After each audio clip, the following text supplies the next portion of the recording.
जी sir, बताया जाए आज तो नॉमिनेशन आपका हो चुका है और आप कुर्था विधानसभा से नॉमिनेशन करके वापस जा रहे हैं। क्या आपको वहाँ पे एनडीए और इंडिया का मजबूत लीडर भी खड़े हैं, तो और चौथा में निर्दलीय भी हैं और चौथा में आप होंगे, तीसरा में निर्दलीय भी हैं, अब जनसुराज से आप भी हैं, तो आप कैसे सर वहाँ का कैसे मुकाबला कर पाइएगा?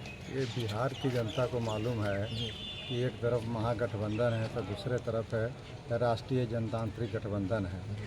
दोनों के उम्मीदवार रहेंगे और तीसरा विकल्प के रूप में एक जनसुराज खड़ा हुआ है जो बिहार में बदलाव की बात पहली बार कर रहा है। तो बिहार में बदलाव किस चीज़ का? सिर्फ सत्ता का बदलाव नहीं, व्यवस्था की बदलाव में जनसुराज को विश्वास है। मतलब कि सत्ता अगर किसी को बदल भी जाए तो उससे बात नहीं बनेगी। इसीलिए एक साल की पार्टी आज पूरे बिहार में 243 विधानसभा चुनाव क्षेत्रों में लड़ने का काम कर रही है।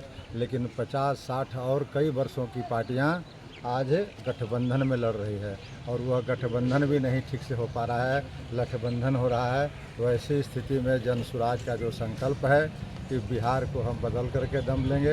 अगर बिहार की मतदाता भाइयों और बहनों तैयार है कि 2025 में हम बिहार को बदल देंगे तो बड़ी अच्छी बात होगी। कुछ दिनों की बात है, अगले नवंबर में 21 तारीख के बाद जो काउंटिंग होगा उसके बाद लोगों को पता चल जाएगा कि बिहार में बदलाव वाकई में लोग चाहते थे।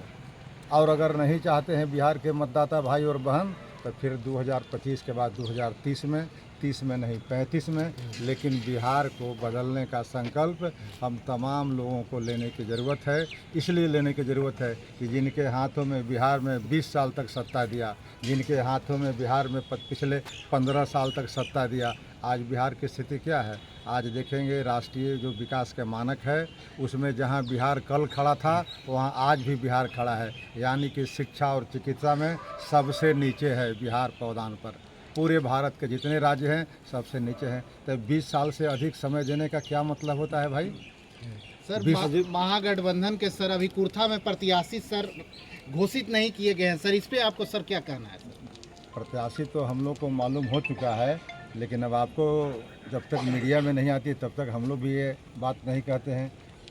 लेकिन कोई भी उम्मीदवार आए महागठबंधन के तो आप समझ सकते हैं कि महागठबंधन को उम्मीदवारी तय करने में परेशानी हो रही है। तो जब उम्मीदवारी तय करने में परेशानी हो रही तो उम्मीदवार कैसा आएंगे? गड़बड़ ही ना आएंगे, अगर कमज़ोर ही ना आएंगे, कंट्रोवर्शियल ही ना आएंगे।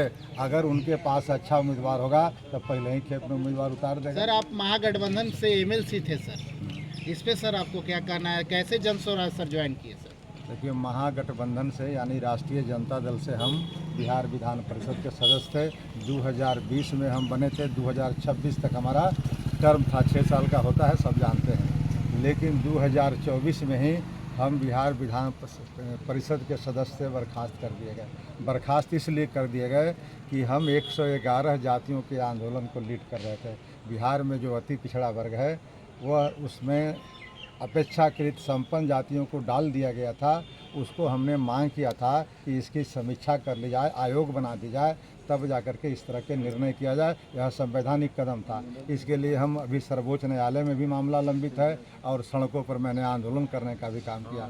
लेकिन राष्ट्रीय जनता दल के तथाकथित नेता तेजस्वी प्रसाद यादव जी ने बार बार फ़ोन करके हमें कहा या तो आप आंदोलन बंद कर दो या बिहार विधानसभा परिषद की सदस्यता बर्खास्त कर देंगे। तो हमने सदस्यता बर्खास्त करना स्वीकार किया और आज भी इस बात का मुझे मलाल नहीं है। लेकिन अपने मुद्दे पर मैं कायम था और अंततोगत्वा तेजस्वी जी को उस मुद्दे पर आना पड़ा। आज गुजरात के मुख्यमंत्री जी आए हैं भूपेंद्र पटेल।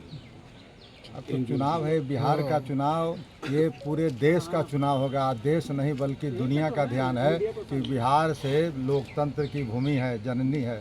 बिहार से लोकतंत्र और राजनीति की बुनियाद लिखी जाती है। इसलिए बिहार परिवर्तन की भूमि है, बिहार राजनीति में दिशा देने की भूमि है। इसलिए बिहार के चुनाव मामूली नहीं है। बड़े बड़े लोग भी आएंगे, देखेंगे और दूर से देख रहे हैं। और क्या होता है बिहार का चुनाव ये तो आपको मतदान के दिन, मतगणना के दिन पता चलेगा। ठीक।